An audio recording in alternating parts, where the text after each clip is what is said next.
He woke up that morning the same way he had for months, tired, drained, and carrying a heaviness in his chest that felt impossible to shake off. Sleep hadn't visited him properly in days.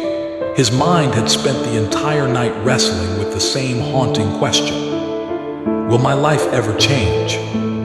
He stared into the mirror. Dark circles hugged his eyes. His hair was messy, and the thin lines on his face weren't signs of age, but scars of endless struggle. He didn't recognize himself anymore. The spark he once carried had dimmed into nothing more than a faint memory. Stepping outside, the cold morning air brushed against his skin. People rushed past him, some heading to work, some jogging, some sipping tea from roadside stalls. Everyone seemed to know where they were going, everyone except him. His pockets held only a few crumpled bills. He had tried applying for jobs the day before, only to hear the same phrase on repeat. "We'll call you." A call he knew would never come. He sat at a small tea stall, staring blankly at the steam rising from the cup in front of him. He didn't drink it. He didn't feel like he deserved warmth. A man in an expensive suit walked past, talking loudly on his phone, a leather bag hanging confidently from his shoulder. Something about the man's walk, his voice, his presence felt like a punch to the boy's gut. Why do some people have everything? Were they always this confident? Did they ever feel lost like me? His tea began to cool, untouched. Then out of nowhere, he noticed an old man sitting on a bench facing him. A frail-looking man with a long white beard, thin hands, and eyes that carried a strange glow, as if they had seen the world break and rebuild 1,000 times. The old man kept glancing at him, not judging, not pitying, just observing, like he knew him. With an uncomfortable shift, the boy looked away. He didn't want anyone to see his brokenness written so clearly on his face. Minutes passed quietly. Then the old man slowly stood up and walked toward him. Without asking permission, he sat down beside him. "Your tea's getting cold," the old man said softly. "Life becomes like that too, cold, tasteless, when we stop living it at the right time." The boy blinked in surprise. "Do you know me?" The old man chuckled gently. "No, son, but I know that look in your eyes. I've seen it on too many faces. Eyes that haven't lost hope, they're just tired." The boy didn't respond. What could he say? He had no story left to tell, no excuses left to give. His silence spoke enough. After a moment, the old man leaned forward. "Do you know something? Destiny changes for every human, but most people never notice the moment it comes. A few seconds, a few minutes, that's all it takes for life to flip completely." The boy frowned, curiosity stirring inside him for the first time in days. "How do you know which moment is the one?" The old man picked up the boy's cold cup, set it back down gently, and said, "The moment always comes. It stands right in front of you, but most people are too lost in their sadness to see it. Son, you still have fire inside you.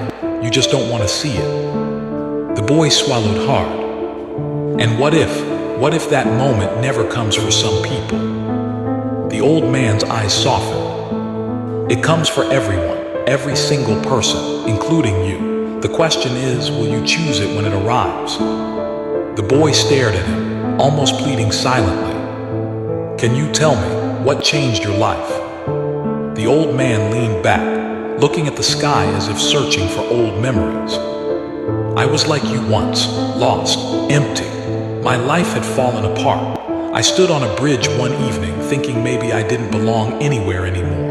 I wondered if going forward even made sense." The boy listened, breath held. "And then," the old man continued, "a stranger stopped near me. He didn't lecture me. He didn't offer help. He said just one thing. Give yourself one more chance. If you do, life might give you 1,000 more. But if you surrender today, life will keep slipping from your hands forever." Those words, those few minutes changed everything.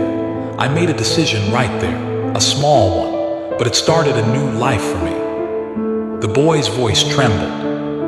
"And what if someone is too broken to make that decision? The old man shook his head. No one is too broken. You're only as broken as you believe. And right now, I see someone who wants to stand up again. These few minutes right now might be your moment. Whether they become your turning point, that's your choice. He stood slowly, preparing to leave. The boy immediately asked, "Wait, who are you?" The old man smiled gently, eyes twinkling. "I am someone who once stood exactly where you're standing today." And he walked away, disappearing into the moving crowd as if he had never been there. The boy sat frozen, heart pounding. His mind was racing. Those words, 5 minutes can change everything, echoed through his entire body. Could life really turn around that fast?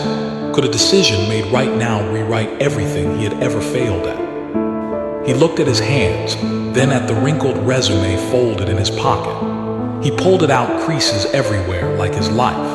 But he smoothed it carefully, wiped the dust from his clothes, and for the first time in years, took a deep breath filled with determination instead of fear.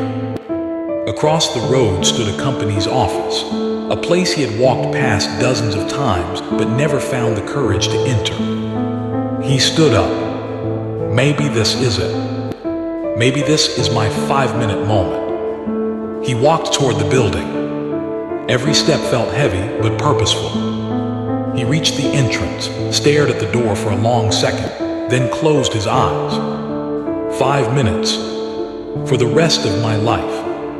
He pushed the door open. Inside, the receptionist glanced up. "Yes, how can I help you?" The boy steadied his voice. "I'm here to apply for a job. Before he could finish, the receptionist interrupted. "We're actually hearing today. You're right on time. Please have a seat. The manager will see you in a few minutes." He froze. Right on time. His heart raced. Was this what the old man meant? Minutes later, he was called in. The manager was what he expected. He was calm, kind, and actually listened. They talked about skills, about experience, about everything he thought no one would care about.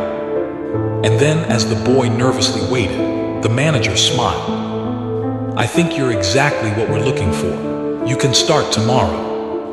Time stopped, his breath caught. His eyes burned with tears he refused to let fall. Walking out of the office, he looked up at the sky. The sun felt different. The air felt different. He felt different. 5 minutes. Just 5 minutes of courage. 5 minutes of decision. 5 minutes of choosing to try one more time. That tiny moment didn't just open a door. It opened an entire future. And he never forgot the truth he learned that day.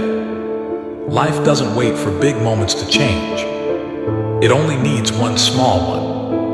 A moment you choose. A moment that becomes your destiny.